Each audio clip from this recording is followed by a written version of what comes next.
i hrvatskoj javnosti priopćio, tako da tu nema ništa posebno što hrvatska javnost ne zna. Znači nisu u pitanju nikakvi tajni razgovori, tajni pregovori, lobiranja? Ne radi se uopće o tajnim razgovorima. Nije nitko lobirao za nekoga od ovih kandidata? Ne. A u kojima se špekulira? Ne. Da.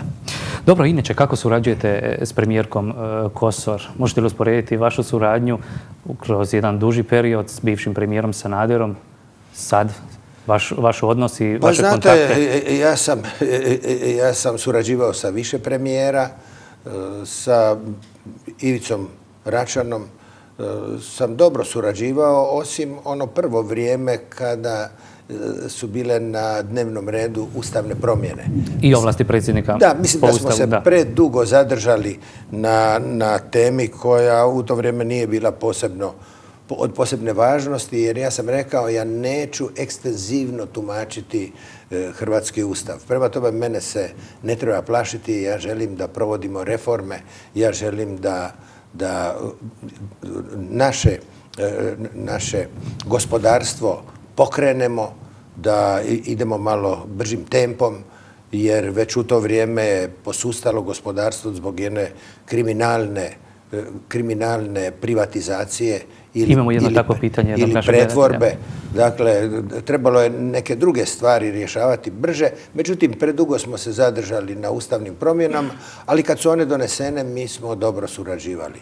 S premijerom Sanaderom, evo, također ja sam dobro surađivao, međutim, jedno je surađivati s premijerom, a drugo je kada određene sustavne stvari nisu do kraja razriješene.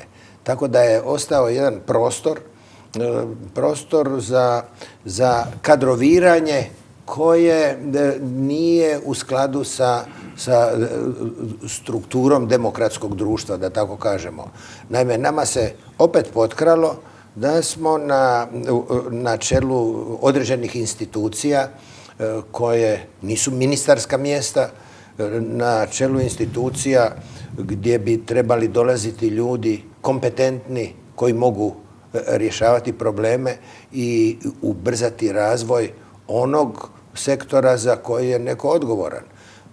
Međutim, postavljen je jedan meni se čini, jedan sustav koji je davno prevladan. A to je da su pojedini ljudi dobivali svoja lena, gdje su oni odlučivali, jasno, kako to kažu u Zagrebu, iza flanke, da su bili nevidljivi, a u stvari su postavljali kadrove koje su oni htjeli. I onda su ponovo dolazili na odgovorna mjesta oni koji za to nisu bili kompetentni. Dolazili su oni koji su bili privlačni ovoj ili onoj političkoj garnituri, a to onda ima odraza i na ukupno stanje u zemlji. Ja mislim da ovo što imamo nekoliko afera koje su sada već poprimile dosta široke razmjere, sada je nastupilo vrijeme da se kaže idemo stvari riješiti sustavno, idemo ih riješiti u skladu sa pravilima demokratskog društva, a to znači kada... Mislite da svako zlo nije za zlo? Istina, jer moramo reći, kada završe izbori, mora se znati što se događa. Promjene u parlamentu gdje se postavlja odnos prema uspjehu u izborima. A uspjeh u izborima za zakonodavnu vlast reflektira se na izvršnu vlast. To znači na vladu. Premijer i vlada, njih sastavlja saborska većina. I tu sada moramo znati što vlada može učiniti. Vlada je odgovorna za određene institucije i tu postavlja, ali ako je to zakonom riješeno, vlada postavlja i to mora biti transparentno. A nama se dogodilo to da tu nema transparentnosti i sada počinje biti nadmetanje koalicionih partnera. Jedan partner dobiva ovaj sektor, drugi partner dobiva onaj sektor, treći dobiva treći sektor, ali onda su ljudi tu postavljeni ne po svojoj kompetenciji, nego su postavljeni po tome jer da li su bliže ovome ili onome. Ne samo u rodbinskom smislu, nego da li su bliži i u nekim privatnim odnosima. Zato mislim da nije svako, kao što vi kažete, nije svako zlo za zlo. Sada bi bilo dobro da se iz ovoga izvuku pouke i da se kaže na mjesta gdje se traži kompetentnost, stručnost, odgovornost, da se dolazi na jedan transparentan način. Da, ali gospodine predsjedniče, evo vidimo kakva je situacija iz tjedna u tjedan, mogu reći iz dana u dan nove afere, naslovnice o tome govore, svjedoče. Dakle, državna poduzeća, velika javna poduzeća su prepuna loših ugovora, lošeg poslovanja. Nevjerojatno zvuči, ali istinito, to je svima nama poznato. INA duguje gotovo, kažu, do 2 milijarde kuna. Ono što osobno znam, to je da mala i srednja poduzeća, ako duguju 1 kunu, u roku od 10 dana stiže ovrha, ali i naši očito imaju privilegiji kad su u pitanju neke stvari u odnosu na druge građane i poduzetnike u ovoj državi. 2 milijarde, to bi izvuklo Hrvatsku iz dobrog dijela njenih kritičnih trenutaka iz ove situacije. Što vi kažete na to? Zašto se zakon provodi tako selektivno? Zašto poreznici utjeruju malima, a ne velikima? Pa evo, to je još dokaz da nismo do kraja pravna država. Pred zakonom, kažemo, moramo biti svi jednaki i pravne osobe i fizičke osobe. Dakle, pred zakonom trebaju biti svi jednaki.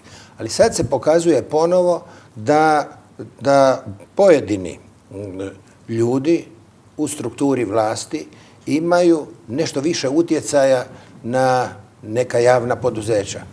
I ako oni sa svojim utjecajem djeluju tako da se izgubi transparentnost u poslovanju poduzeća o kome se radi, javnog poduzeća o kome se radi, onda se mogu događati upravo ove stvari. Ali gledajte, da je to samo imenovanje, ne znam, vrha u jednom poduzeću. Ali ovdje se radi o postavljanju cijele piramide gdje netko sa strane djeluje kao što su nekada radili komiteti, općinski komiteti, gradski komiteti, SK, kad su oni odlučivali o menadžmentu, odlučivali o kadrovskim pitanjima.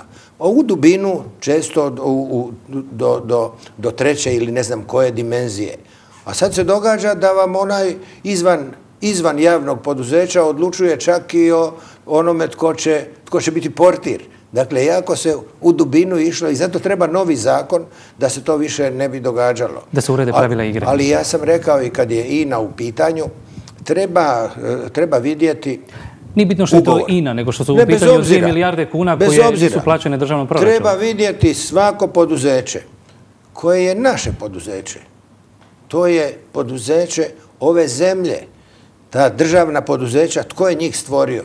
Pa njih su stvorili građani ove zemlje. I zato su građani ove zemlje zainteresirani na koji način se prodaje jedno poduzeće i u što se koriste sredstva koja su dobijena tom prodajom. To hrvatska javnost ima pravo znati. Da vidimo koje su to ugovorne obveze jedne i druge strane i da li je na kraju vlasnička struktura u skladu sa upravljačkom strukturom. Ja recimo nisam vidio ugovor nijednog poduzeća, javnog poduzeća koje je na ovaj ili na onaj način privatizirano. A bilo bi dobro, budući da se radi o vlasništvu ove države, da onda i građani ove države o tome nešto znaju više. Tko je toliko moćan u državi, gospodine predsjedniče, da tako u tajnosti može držati ugovor, primjerice o prodaji INE? Sistem je takav. Sistem je tako postavljen da nema transparentnosti. Upravo to moramo izmijeniti. Sada je jednostavno vrijeme prije budućih parlamentarnih izbora da kažemo, moramo utvrditi biračke popise, pa nećemo u jednoj kući više imati 400 birača, bez obzira kako oni bili sitni, ali 400 i staviti u jednu sobu malo je teže. I isto tako moramo reći, idemo donijeti zakon da znamo točno što radi izvršna vlast i dokle su njene kompetencije. I tko to u izvršnoj vlasti radi? Da li to radi neki pojedinac ili zato što smo se udružili i napravili koalicionu vlast da sada podijelimo i svoje pašaluke? Da. Kakve su vaše informacije što se tiče trenutačne gospodarske situacije? Izlazimo li mi iz te krize negdje na nekom horizontu, na nekom obzoru ili smo mi još duboko ili nas tek čeka turbulentna jesen? Pa vi ćete čuti različita mišljenja ne samo iz Hrvatske nego u Europi i u svijetu. Ispričavam se, ali čuli smo za Njemačku, čuli smo za Francusku, oni već bilježe porast BDP-a i izlaz iz krize i recesije. Jedni tvrde da su već izašli iz krize, da su već dobar korak uhvatili u pozitivnom smislu.